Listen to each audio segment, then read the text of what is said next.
નમસ્કાર વિદ્યાર્થી મિત્રો, કેમ છો બધા? તો ફરી એકવાર ગુરુ એકેડમીમાં આપ સૌનું સ્વાગત છે. આજના લેક્ચરની અંદર આપણે રાઉલ્ટનો નિયમ ભણવાના છીએ. રાઉલ્ટનો નિયમ તમારી બોર્ડની એક્ઝામની દ્રષ્ટિએ પણ અગત્યનો ને જી અને નીટમાં આના નિયમ ઉપરથી દાખલાઓ MCQ પૂછાઈ જતા હોય છે, એટલે એમાં પણ અગત્યનો. ખાસ મિત્રો, વિડિયો લેક્ચર તમે કોઈ પણ જોવો એની નોટ બનાવતા રહેજો કન્ટિન્યુઅસ, બરાબર? એક નોટ બનાવેલી હશે તો જ એ માહિતી, એ વિડિયો લેક્ચર, એ કોન્સેપ્ટ તમને કામ આવશે, બરાબર? જો તમે ક્યાંય લખાણ નહીં કર્યું હોય, વ્યવસ્થિત નોટબુક નહીં બનાવી હોય તો કોઈ લેક્ચર તમને કામ નહીં આવે, બરાબર? એટલે નોટ બનાવતું રહેવું. આપણે આજના લેક્ચરમાં જે રાઉલ્ટનો નિયમ ભણવાના છીએ એ રાઉલ્ટનો નિયમ બાષ્પ દબાણ પર આધારિત છે.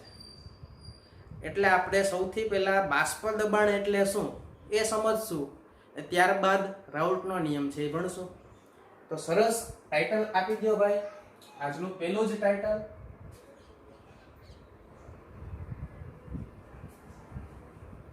પ્રવાહી દ્રાવણોમાં બાષ્પ દબાણ. વેપર પ્રેશર કહી શકીએ, બાષ્પ દબાણ કહી શકીએ. પ્રવાહી દ્રાવણોમાં બાષ્પ દબાણ બે પ્રકારે હોય ભાઈ. પ્રવાહીમાં પ્રવાહીનું બાષ્પ દબાણ અને પ્રવાહીમાં ઘનનું બાષ્પ દબાણ. આપણે પહેલો જ પ્રકાર અત્યારે ડિસ્કસ કરવાના છીએ, પ્રવાહી દ્રાવણોમાં બાષ્પ દબાણ. હવે બાષ્પ દબાણ જે શબ્દ છે ને ભાઈ, એના માટે આપણે પહેલા ભણવું પડે કે બાષ્પીભવન એટલે શું. બાષ્પીભવન પ્રક્રિયા માટે વિદ્યાર્થી મિત્રો માની લો કે આપણી પાસે આવું કોઈ બીકર હોય, સરસ મજાનું બીકર આપણી પાસે હોય. એ બીકરની અંદર આપણે પ્રવાહી ભરી દઈએ છીએ, બરાબર? પ્રવાહીના અણુઓ એકબીજાથી આ રીતે ગોઠવાયેલા છે ભાઈ, નજીક નજીક. આ રીતે આપણે પ્રવાહી ભરી દીધું, કહી દીધું કે બીકરમાં પ્રવાહી છે. હવે આ બીકરમાં રહેલું પ્રવાહી છે એ બાષ્પમાં રૂપાંતર થવા માંગે છે, એટલે કે પ્રવાહીના અણુઓ વાતાવરણમાં જવા માંગે છે, બાષ્પમાં રૂપાંતર થવા માંગે છે. તો શું બધા જ અણુઓ બાષ્પમાં વયા જશે? તો કે નહીં. બધા જ અણુઓ કરતા આ જે ઉપરના અણુઓ છે, જે પેલી લાઈનના અણુઓ છે, એને કહેવાય સપાટી પરના અણુઓ, બરાબર? આ જે સરફેસ મોલેક્યુલ હોય, સપાટી ઉપરના અણુઓ હોય, એ નીચેના પ્રવાહીના અણુઓ કરતા અલગ હોય. માની લો કે આ બધા પાણીના જ અણુઓ છે, H2O H2O H2O એ રીતે જ છે, પણ ઉપરના જે અણુઓ છે એ પહેલા બાષ્પમાં રૂપાંતર થશે અને નીચેના બધા જ અણુઓ બાષ્પમાં રૂપાંતર પછી થશે. સૌથી પહેલા બાષ્પમાં રૂપાંતર સપાટીના અણુઓ થાય. હવે એમ થશે કે સાહેબ આવું કેવી રીતે કે બધા H2O, તો આ કેમ ભાઈ ભેદભાવ થાય છે, ઉપરના ને પહેલા ને નીચેના ને પછી? તો ભાઈ સપાટીના અણુઓ પાસે બે ગુણધર્મો અલગ હોય. કયા બે ગુણધર્મો? તો કે ભાઈ સપાટીના અણુઓ પાસે પહેલો જ ગુણધર્મ હોય ઓછું આકર્ષણ બળ. માની લ્યો કે ભાઈ આ અણુ છે, વચ્ચેનો અણુ, તો એને નીચે તરફ પણ આકર્ષણ લાગતું હશે, બીજા અણુનું આ બાજુ પણ આકર્ષણ હશે, આ બાજુઓ પણ હશે ને ઉપર પણ હશે, ત્યારે ચાર બાજુ આકર્ષણ હશે, બરાબર? પણ આ સપાટીના અણુ ઉપર જોવું જોઈએ, આની ઉપર કોઈ નથી, આ અણુઓની ઉપર કોઈ નથી, એટલે એને ઉપર તરફથી આકર્ષણ નથી લાગતું. માત્ર ક્યાંથી લાગે છે? નીચે તરફથી જ લાગે છે. એટલે આ નીચેના બધાય અણુઓ કરતા આ જે સપાટીના અણુઓ છે એને ઓછું આકર્ષણ બળ લાગતું હોય. હવે ઓછા આકર્ષાયેલા છે તો આ સપાટીને મૂકીને બાષ્પમાં ફટાફટ વયા જશે ભાઈ, ઝડપથી રૂપાંતર પામશે. એટલે સપાટી પરના અણુઓ બાષ્પમાં વહેલા રૂપાંતર પામતા હોય છે. આ તો પહેલો ગુણધર્મ થયો. બીજો ગુણધર્મ શું હોય સપાટી પરના અણુઓનો? તો કે ભાઈ એની ગતિ ઊર્જા વધારે હોય. ગતિ ઊર્જા વધારે હોય. એમ કહેશો કે સાહેબ હવે આ ગતિ ઉર્જાનો કોન્સેપ્ટ ક્યાંથી આવ્યો આમાં ભાઈ? તો આ સપાટી ઉપર જે અણુઓ આવ્યા છે એ કઈ એમનેમ તો નહીં આવ્યા હોય, બરોબર? ઊંચી પોઝિશન ઉપર આવવા માટે નીચેથી આમ બાંધીને આવવું પડે કે નહીં? અણુઓ પેલા નીચે જ હોય, પણ ગતિ ઉર્જા વધારે હોવાને કારણે આ બધા અણુઓને ફાઇટ કરતા કરતા બાંધતા ક્યાં આવી જાય? તો કે ઉપર આવી જાય. એટલે સપાટીના અણુઓ પાસે આ બધાય અણુઓ કરતા ગતિ ઉર્જા કેવી હોય? વધારે. વધુ ગતિ ઉર્જાને લીધે જે ઉપર આવ્યા હોય છે. ક્લિયર? આ બે ગુણધર્મોને લીધે બાષ્પમાં પહેલા રૂપાંતર કોનું થાય? તો કે સપાટી પરના અણુઓનું થાય. આવી રીતે સપાટી પરના અણુઓ પછી બાષ્પની અંદર રૂપાંતર થઈ જશે. પણ આ બાષ્પ તો હવામાં, વાતાવરણમાં મુક્ત થઈ જવાની. આપણે તો બાષ્પ દબાણની વાત કરવી હતી. આ પ્રક્રિયા થઈ તો કઈ થઈ? તો આ પ્રક્રિયા થઈ એને તો આપણે કીધું બાષ્પીભવન. રેડી?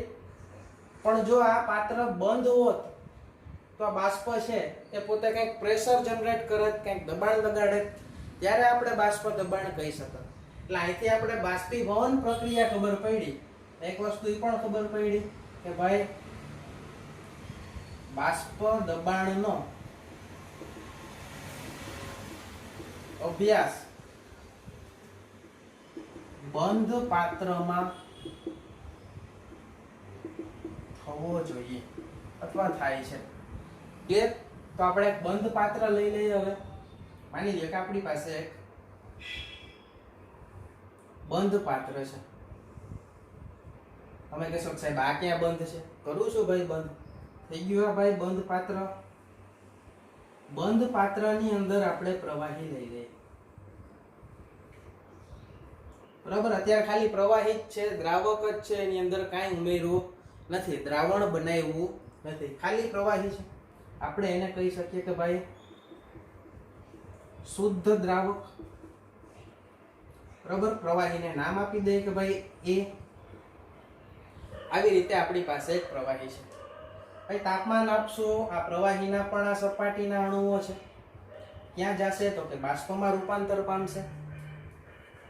અહીંથી એ બાષ્પમાં રૂપાંતર પામ્યા એટલે કે વયા ગયા. ભાઈ જ્યારે પણ બાષ્પમાં રૂપાંતર થાય ત્યારે અણુઓ શું કરે? તો કે નીચેની સપાટીએથી ઉપરની સપાટી તરફ ખસવાનો પ્રયત્ન કરતા હોય છે. બરાબર? આ પ્રવાહીની સપાટી થઈ, ઓલી વાયુની સપાટી, વાયુ ઉપર જવાનો પ્રયત્ન કરતા હોય છે. આ જે સપાટી ઉપરથી ઉપર ગયા વાયુઓના અણુઓ, એટલે શું થાય? તો કે આ શુદ્ધ દ્રાવકનું વજન છે એ કેવું થતું જાય? ઘટતું જાય. ને પ્રવાહી છે એ ઉપર, પ્રવાહીમાંથી વાયુ છે એ ઉપરની તરફ જવા લાગે. હવે આ જે વાયુના અણુઓ છે એ સપાટીથી તો ઉપર ગયા, પણ પાત્રની બહાર નહીં નીકળી શકે.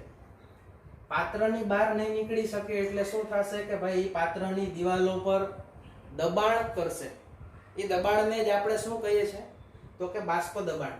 આ જગ્યાએ એક વસ્તુ બીજી પણ સમજવા જેવી કે નીચે પ્રવાહી છે, ઉપર પ્રક્રિયા થાય છે એટલે શું બને છે?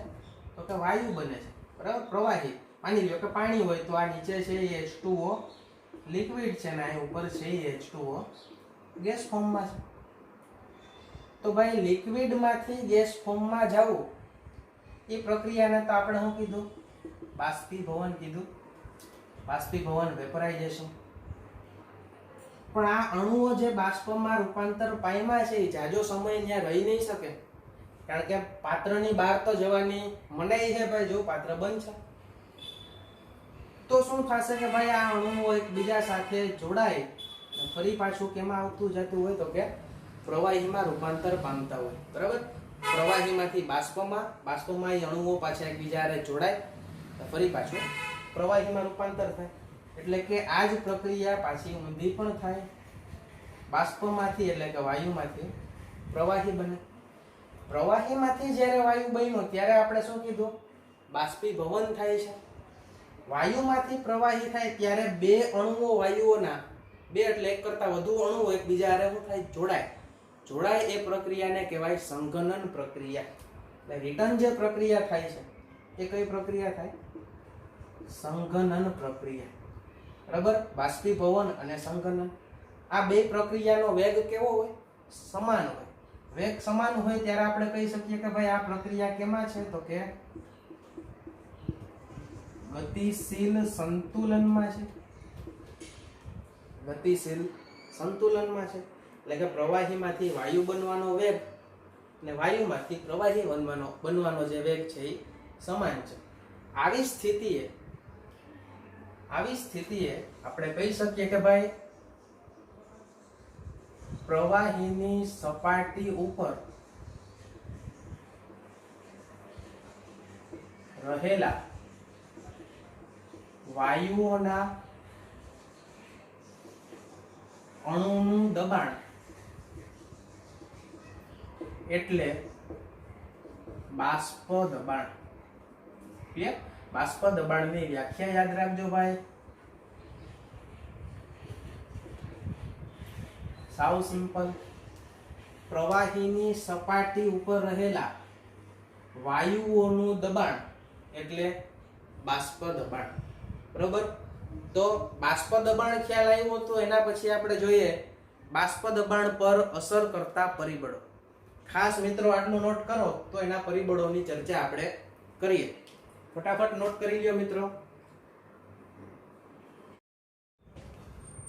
તો વિદ્યાર્થી મિત્રો, હવે બાષ્પ દબાણ પર આધારિત પરિબળોનો આપણે અભ્યાસ કરી લઈએ.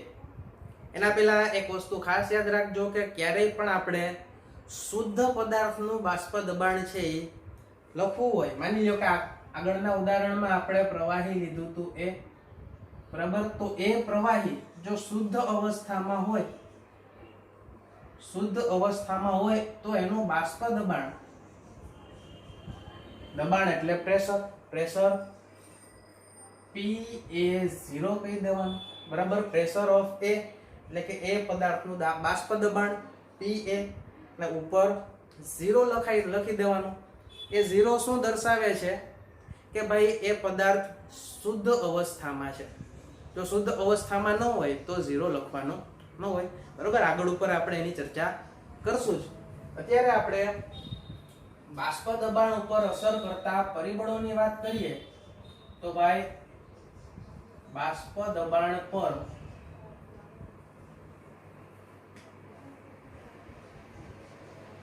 અસર કરતા પરિબળો. બરાબર? કયા પરિબળો એવા હોઈ શકે જેના ઉપર બાષ્પ દબાણ છે એ બદલાતું હોય, ચેન્જ થતું હોય? તો ભાઈ એક વસ્તુ તો ખાસ મગજમાં બેસાડી જ દેજો કે પાત્રના આકાર પર આધાર રાખતું નથી. બરોબર? પાત્રનો આકાર તમે ગોળ લ્યો, ચોરસ લ્યો, લંબચોરસ લ્યો, લંબગોળ લ્યો, નળાકાર લ્યો, કોઈ પણ આકાર લ્યો. બરોબર? આપણે તો બીકરનું ઉદાહરણ આપ્યું હતું. ભાઈ બીકર સિવાય પણ કોઈ પણ આકાર જે બંધ પાત્ર છે એમાં તમે પ્રવાહી લઈ લેશો તો એનું બાષ્પ દબાણ કાંઈ ચેન્જ નહીં થાય, કારણ કે એ આકાર ઉપર આધાર રાખતું નથી. બીજી વસ્તુ,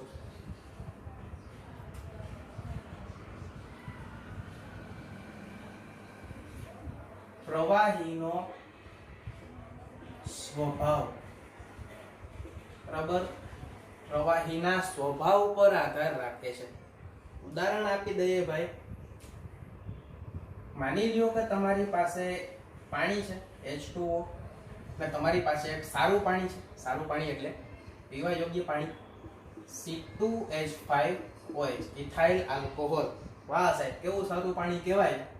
ચલો આ બે ની અંદર કોનું બાષ્પ દબાણ વધારે હશે? તો તમે ભાઈ ધોરણ 11 માં ભણ્યા એવા છો કે પાણીમાં 4 હાઇડ્રોજન બંધ હોય. બરાબર? એક પાણીનો અણુ 4 તરફથી હાઇડ્રોજન બંધથી ઘેરાયેલો હોય. જ્યારે ઇથાઇલ આલ્કોહોલમાં O- H+ એટલે કે એક જ હાઇડ્રોજન બંધ હાજર હોય. તો 4 હાઇડ્રોજન બંધ હાજર છે તો એ ચારે ચાર બાજુઓથી ઘેરાયેલો હશે. ચારે ચાર બાજુઓથી આકર્ષાયેલો છે તો આકર્ષણ કેવું? વધારે કહી શકીએ ને ભાઈ. અને આકર્ષણ પોતાના અણુઓનું કેવું હશે, આકર્ષણ વધુ. અહીંયા એક જ H બંધ છે એટલે આની કમ્પેરમાં અહીંયા આકર્ષણ કેવું તો કે ઓછું.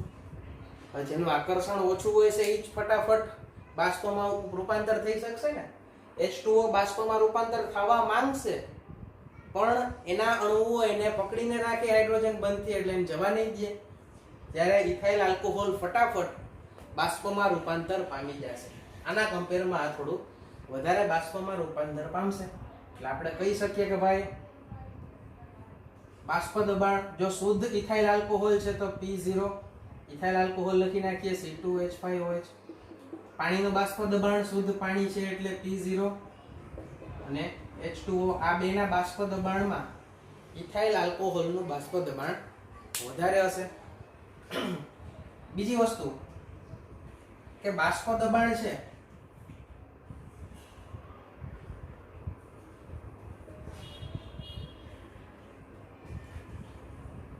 આમ પણ લખી શકીએ ને, બાષ્પ દબાણ આંતર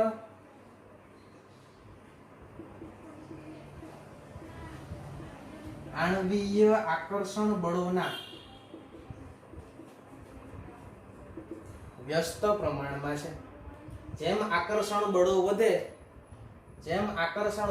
આકર્ષણ બળો વધે અણુ વચ્ચે, એમ બાષ્પ દબાણ છે એ ઘટે. બરાબર, એકબીજાના કેવા છે તો કે વ્યસ્ત પ્રમાણમાં છે. કેવી રીતે ભાઈ? તો ઉદાહરણ તો તમે પાણી અને આલ્કોહોલનું જોયું જ. બીજું ઉદાહરણ જોઈએ. માની લો કે તમારી પાસે C2H5OH હોય એટલે કે ઇથાઇલ આલ્કોહોલ હોય. બીજું હોય CH2OH.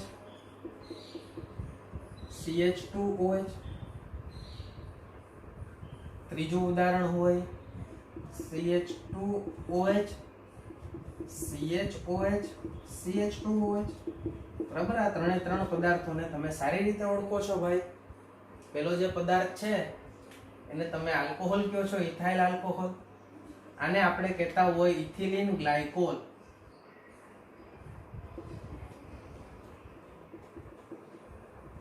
બરાબર, અને આને આપણે કહેતા હોય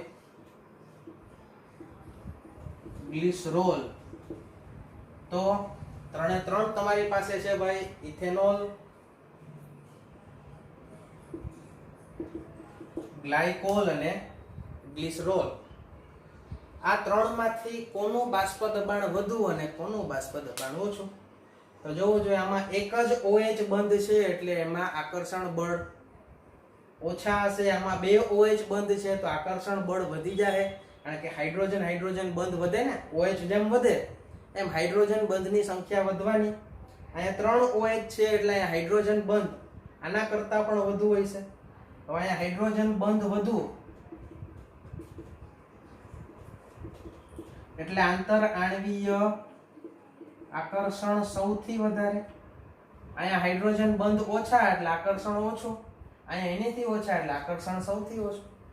તો ભાઈ આકર્ષણ સૌથી વધારે જેનું હોય એનું બાષ્પ દબાણ કેવું કહેવાય? ઓછું કહેવાય. એટલે આપણે કહી શકીએ કે ભાઈ શુદ્ધ બાષ્પ દબાણ કોનું? તો કે ગ્લિસરોલનું જે હોય એ સૌથી ઓછું થશે કારણ કે આકર્ષણ વધુ છે. એનાથી વધારે બાષ્પ દબાણ કોનું થશે? તો કે ગ્લાયકોલનું. ને એનેથી વધારે બાષ્પ દબાણ કોનું થશે? તો કે ઇથેનોલનું. તો આવા પ્રશ્નો પણ પૂછાતા હોય છે. ત્યારબાદ તાપમાન માટે યાદ રાખજો કે ભાઈ તાપમાન વધશે એમ બાષ્પીભવન પ્રક્રિયા વધે કે નહીં? જેમ તાપમાન વધે, જેમ પ્રવાહીને ગરમ કરીએ એમ બાષ્પમાં વધુ ને વધુ રૂપાંતર પામે. બાષ્પમાં વધુ રૂપાંતર પામે તો બાષ્પીભવન પ્રક્રિયા વધારે થાય. બાષ્પીભવન પ્રક્રિયા વધારે થાય એટલે બાષ્પ દબાણ વધવાનું છે. તો આપણે એ પણ અહીંયા યાદ રાખશું ભાઈ કે તાપમાન વધે તો બાષ્પ દબાણ પણ કેવું થાય? વધે. એનો મીનિંગ કે આપણે ગ્રાફથી દર્શાવી શકીએ એને. એક બાજુ આપણે તાપમાન અને એક બાજુ બાષ્પ દબાણ. માની લો કે અહીંયા બાષ્પ દબાણ અને તાપમાનનો સંબંધ લઈ લે. પણ ખાસ યાદ રાખજો, તાપમાન વધારતા બાષ્પ દબાણ વધે એ વાત સાચી, પણ કાંઈ આમ સીધો સળંગ ગ્રાફ ન આવે. બરાબર, સીધો ગ્રાફ આપણે જ્યારે લખીએ, મીન્સ સીધી રેખા લખીએ, તો એવું કહેવાય ને કે તાપમાન બમણું કરું તો બાષ્પ દબાણ એ બમણું થાય. પણ એવું હોતું નથી, બીજા ઘણા પરિબળો હોય છે. એટલે સીધી રેખા નહીં આવે, વધે એટલે કોઈ પરિબળોને આધીન વધતું હોય, સ્ટ્રેટ લાઈન આપણે કહી શકતા નથી. પણ ઇન શોર્ટ, તાપમાન વધારતા બાષ્પ દબાણ વધે છે, વેપર પ્રેશર બાષ્પ દબાણ વધે છે. તો આ થઈ ગઈ પરિબળોની વાત. મિત્રો આ નોટ કરો, તો આના પછી સીધો જ રાઉલ્ટનો નિયમ શરૂ કરી દઈએ.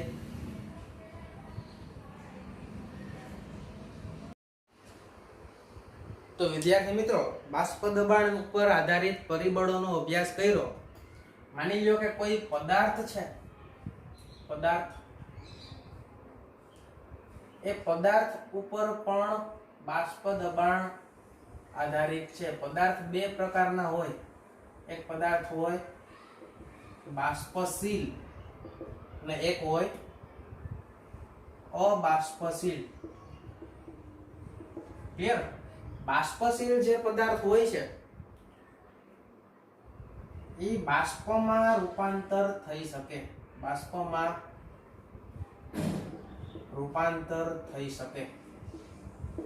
અબાષ્પશીલ પદાર્થ બાષ્પમાં રૂપાંતર ન થાય. ક્લિયર? બાષ્પશીલ અને અબાષ્પશીલ. બાષ્પશીલ પદાર્થો આ ચેપ્ટર પૂરતા આપણે એવા જ લેવાના છે જે પ્રવાહી હોય, મીન્સ પ્રવાહીમાં પ્રવાહીનું દ્રાવણ હોય એવા. અબાષ્પશીલમાં આપણે ઘન પદાર્થો લેશું. બરાબર, પ્રવાહીમાં ઘન દ્રાવણ. બધા જ પ્રવાહી પદાર્થો આપણે આ ચેપ્ટર પૂરતા લેવાના છે. બાષ્પશીલ, અબાષ્પશીલમાં પ્રવાહી અને ઘનનું ઉદાહરણ લેશું.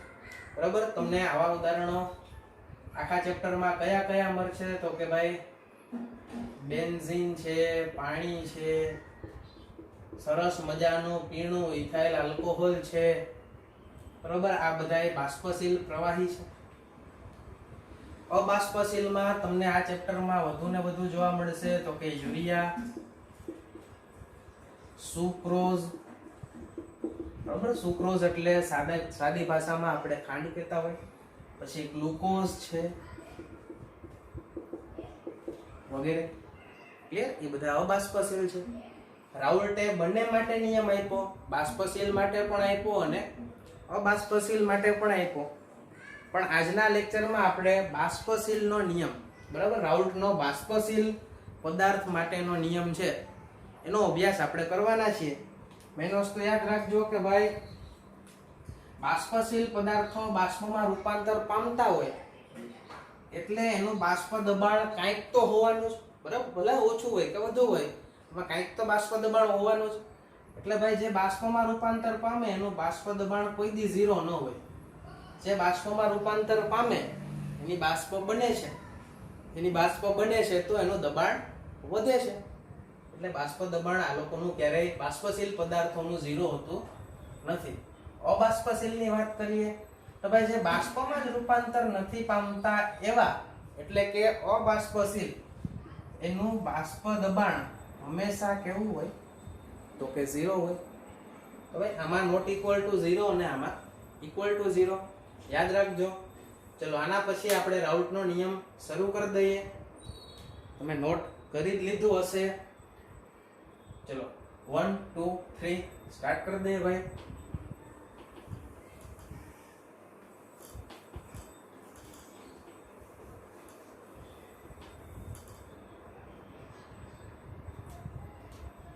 ટાઇટલ કરી દો રાઉલ્ટનો નિયમ. ખૂબ જ ઉપયોગી. રાઉલ્ટનો નિયમ આપણે અત્યારે બાષ્પશીલ માટે વાત કરીએ છીએ. બરાબર, તો રાઉલ્ટના નિયમની અંદર માની લો મિત્રો આપણી પાસે પ્રવાહી પ્રકારના દ્રાવણો છે. બે બીકર છે.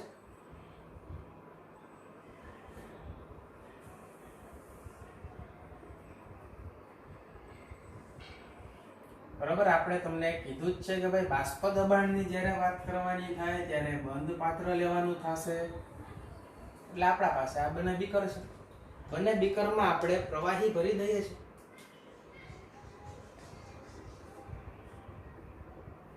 બંનેમાં જુદું જુદું પ્રવાહી ભરીએ છીએ ભાઈ.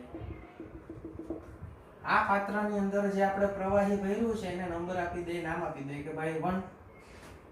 આ પ્રવાહીને નામ આપી દઈએ 2. ક્લિયર? આ પ્રવાહીની સપાટીના અણુઓ અલગ, આના અલગ. શું કરશે તો કે બાષ્પમાં રૂપાંતર પામશે. એટલે આવી રીતે બાષ્પમાં ફેરવાવાના છે. આનાય ફેરવાશે ભાઈ આવી રીતે બાષ્પમાં. તો આવી રીતે બંને પ્રવાહીના બાષ્પ દબાણ કંઈક બનવાના. આપણે લખી દઈએ છીએ કે બંને પ્રવાહી કેવા છે તો કે બાષ્પશીલ પ્રવાહી છે. બાષ્પશીલ પ્રવાહી છે એટલે બાષ્પમાં રૂપાંતર પામવાના છે. બીજી વાત કે આ શુદ્ધ પ્રવાહી હોય તો એનું જે બાષ્પ દબાણ થશે એને કહી દેશું આપણે P10, કારણ કે 1 નંબરનું છે એટલે 1, P એટલે પ્રેશર અને 0 લખ્યું એટલે શુદ્ધ અવસ્થામાં. એવી જ રીતે આનું જે બાષ્પ દબાણ છે એને કહી દેશું આપણે P20.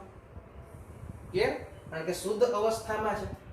રાઉલ્ટે શું કર્યું ભાઈ, ખાસ યાદ રાખજો, રાઉલ્ટે શું કર્યું કે આ બંને પ્રવાહીને એકબીજામાં ઉમેરી દીધા.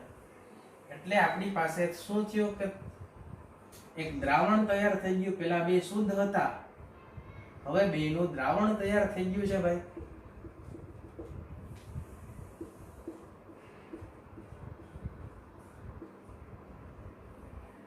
આ જે દ્રાવણ તૈયાર થયું એમાં પ્રવાહી 1 અને પ્રવાહી 2 બંને હાજર છે ભાઈ. 1 + 2 એટલે 1 અને 2 નું દ્રાવણ તૈયાર થયું છે. આ પાત્રને પણ આપણે કેવું રાખી દઈએ તો કે બંધ પાત્ર છે ભાઈ. આનું બાષ્પ દબાણ તો કે ભાઈ એનું બાષ્પ દબાણ હતું જ. એવી રીતે આ બી એટલે કે બીજા નંબરના પાત્રનું પણ કંઈક બાષ્પ દબાણ હતું જ. તો કુલ બાષ્પ દબાણ મળશે. પણ ખાસ યાદ રાખજો કે ભાઈ આ દ્રાવણ બની ગયું કારણ કે આ બેને આપણે એડ કર્યા છે. આયા જે બાષ્પ દબાણ 1 નંબરના પાત્રનું હતું એ કેટલું હતું P10. પણ એ ક્યારે, જ્યારે આ પાત્રમાં શુદ્ધ અવસ્થામાં આપણે લેતા હતા. અહીંયા P20 ક્યારે લખતા હતા, જ્યારે પાત્રમાં જે આપણે દ્રાવક લીધો છે એ કેવો લીધો હોય, શુદ્ધ લીધો હોય. પણ બે જો મિક્સ થઈ ગયા તો શું આ શુદ્ધ કહેવાશે? તો ન જ કહેવાય, કારણ કે બે મિક્સ થઈ ગયા એટલે હવે શુદ્ધ રહ્યા નથી. શુદ્ધ ન રહ્યા હોય તો આનું જે 1 નંબરનાનું દ્રાવણમાં બાષ્પ દબાણ હશે એને P10 નહીં કહી શકીએ. P10 શબ્દ ક્યાં લખીએ? 0 લખવાનો મીનિંગ કે શુદ્ધ છે. આ શુદ્ધ નહીં હોય એટલે એને ખાલી આપણે કેવું કહેશું તો કે P1 કહેશું. બીજા પાત્રનું જે બાષ્પ દબાણ છે એને શું કહેશું તો કે P2 કહેશું. આ રાઉલ્ટ નામના વૈજ્ઞાનિકે એક નિયમ આપ્યો. ફ્રેન્ચ વૈજ્ઞાનિક રાઉલ્ટ 1886 માં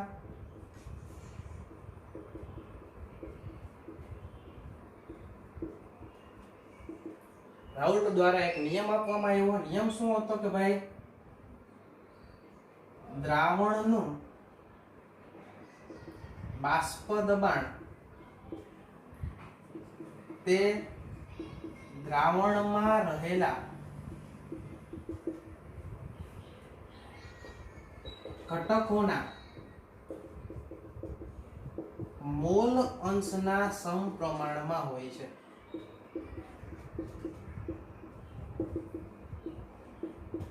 બરાબર?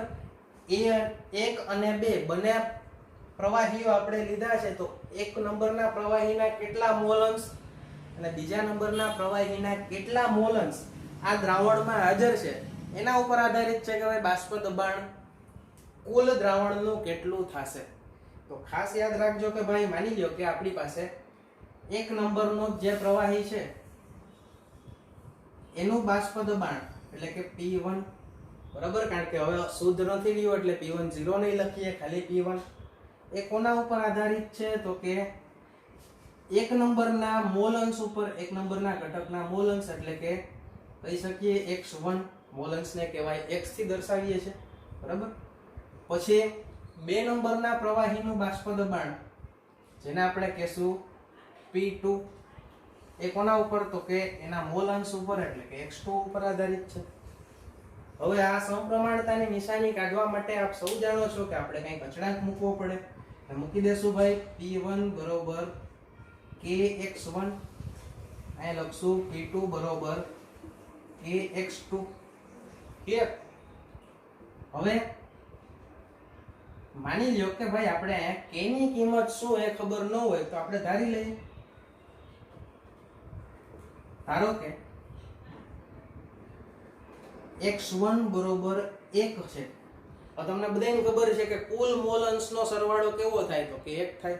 અહીં તો x1 જ 1 છે તો x2 કેવો 0 લેવો પડે. x1 1 છે એવા કેસમાં x2 કેવો હોય 0 હોય. હવે 1 નો 1 મોલ હાજર છે એટલે કે દ્રાવણમાં ખાલી x1 જ હોય, x2 હોય જ નહીં, તો x1 કેવો થઈ ગયો શુદ્ધ.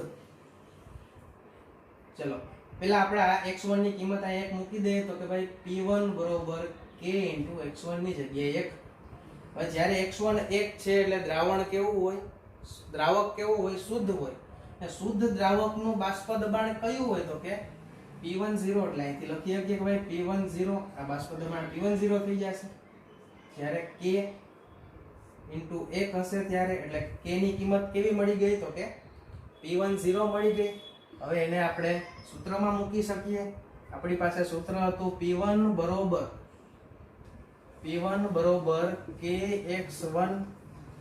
ચલો P1 ના P1 k ની કિંમત આપણે શું લીધી છે તો કે P10 લીધી છે.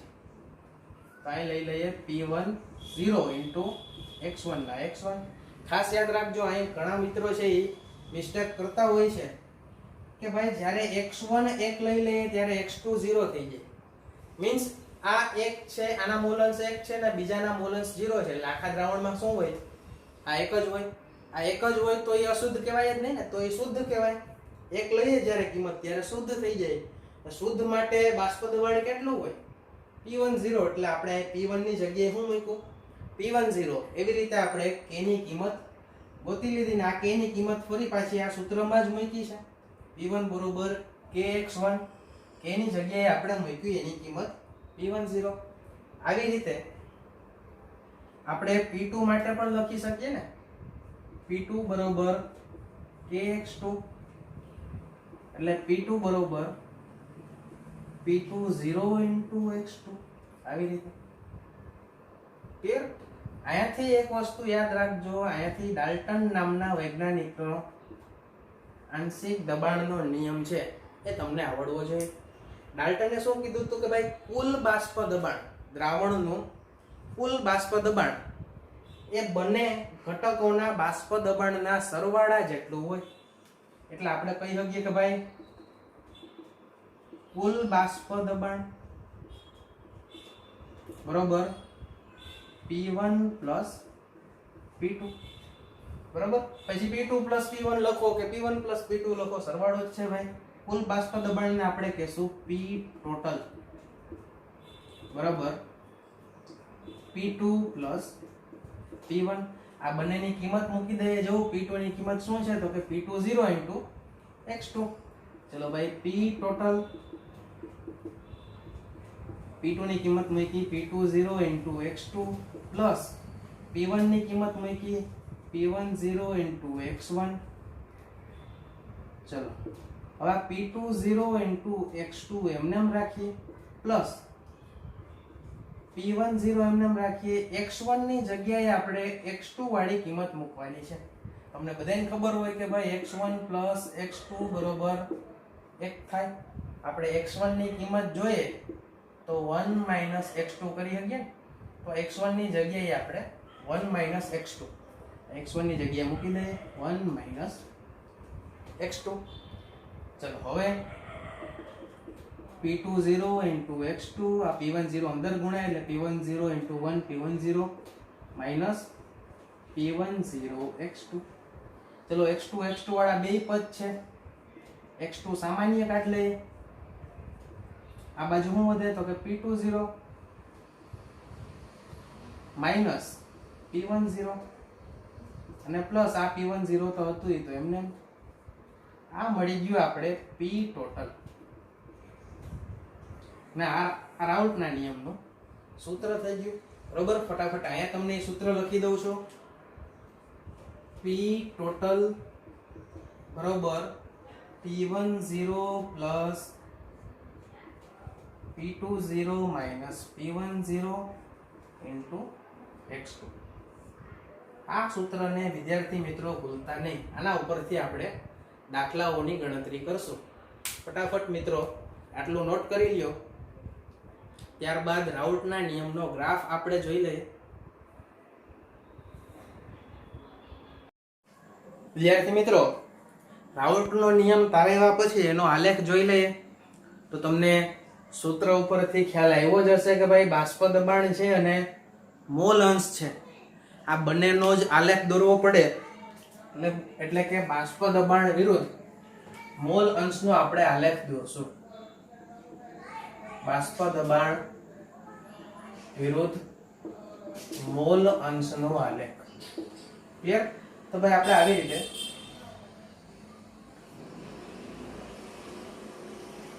x અક્ષ ઉપર અહીંયા લઈ લઈએ છે મોલ અંશ, જેને x વડે દર્શાવી દઈએ અથવા zeta પણ કહી શકો.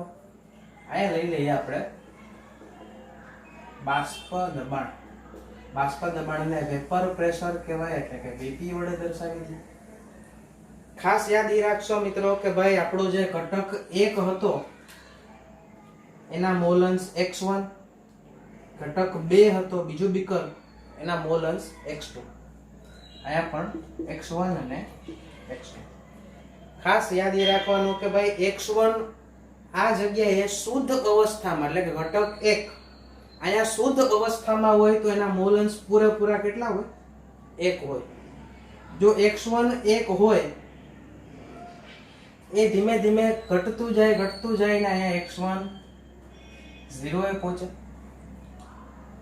ઘટક 2 નંબરનો જે બીકર હતો એટલે ઘટક બીજો એના મોલ અંશ આ જગ્યાએ કેટલા થશે? તો જોવું જોઈએ ઘટક 1 ના મોલ અંશ 1 હોય તો બીજાના કેટલા હોય? 0. કારણ કે તમને બધાને ખબર છે કે કુલ મોલ અંશ x1 x2 બરોબર ઓલવેઝ 0 થાય. જો મોલ અંશનો કોઈ આઈડિયા ન આવતો હોય તો લાસ્ટ સાંદ્રતાના એકમો આપણી ચેનલમાં તમને એનો અલગથી એક લેક્ચર મળી જશે ભાઈ. x1 આયા પૂરેપૂરો છે, શુદ્ધ અવસ્થામાં છે. આપણે લખી શકીએ કે આ અવસ્થા જ્યારે મોલ અંશ 1 હોય એ અવસ્થા કઈ તો કે શુદ્ધ અવસ્થા, શુદ્ધ દ્રાવક છે ભાઈ. જેમ જેમ શુદ્ધ દ્રાવકથી ધીમે ધીમે જતા જાય અને અહીંયાથી મોલ અંશ છે ધીમે ધીમે ઘટતા જાય ને 0 થઈ જાય. આ 0 હોય ત્યારે x2 કેટલા થઈ જવાના તો કે ટોટલ તો 1 જ મળવાનું. એટલે કે ભાઈ બે શુદ્ધ અવસ્થામાં છે. અહીંયા x1 શુદ્ધ અવસ્થામાં, અહીંયા x2 શુદ્ધ અવસ્થામાં, પણ બે વચ્ચે જ્યારે આવશે મીન્સ આ x2 થી આમ આવતા જાય, x1 થી આમ આવતા જાય તો ભાઈ વચ્ચેની જે અવસ્થા છે એ કઈ છે તો કે દ્રાવણ અવસ્થા છે. જે કેવી કહેવાય તો કે અશુદ્ધ કહેવાય. માની લઈએ કે ભાઈ પહેલા ઘટકનું બાષ્પ દબાણ બીજા ઘટકની સાપેક્ષમાં ઓછું છે.